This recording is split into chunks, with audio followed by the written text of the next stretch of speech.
Good morning, नमस्कार दोस्तों। खेसारी लाल यादव जी की फ़िल्म जो शूटिंग चल रही थी दोस्तों, वो बिल्कुल कंप्लीट हो गई है और टीज़र आप सबके सामने लॉन्च भी हो गया है। तो आप लोग फटाफट जाइए और अपना टीज़र देखिए। अगर अच्छा लगे तो ट्रेंडिंग स्टार जी को सपोर्ट करिए और प्यारा से प्यारा कमेंट डालिए दोस्तों। हाँ दोस्तों, मैं सनाब बिहार की बात कर रहा हूँ।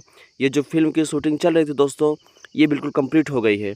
दोस्तों, इसमें आप सभी को एक चीज़ ये देखने को मिलेगा कि पहले जैसा हमारे संस्कृति में चलता था कि वकील लोग और घर के शिक्षक लोग अपने फैमिली मेंबर या फिर अपने बेटी को कैसे शिक्षा देते थे दोस्तों, सेम उसी सिचुएशन पे यह मूवी तैयार हुई है दोस्तों।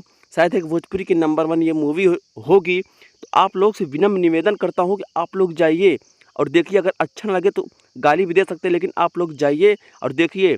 तो प्लीज़, अगर आप लोग मेरे चैनल पे नए हैं तो चैनल को सब्सक्राइब कर लीजिए, वीडियो को लाइक कर दीजिए दोस्तों। जिसमें वकालत करते नज़र आएँगे आपको खेसारी लाल यादव जी, जो कि अलग एक फीलिंग के साथ एक संस्कार उसमें दिए हैं दोस्तों। तो प्लीज़ एक प्यारा सा कमेंट दोस्तों, सना बिहार के नाम।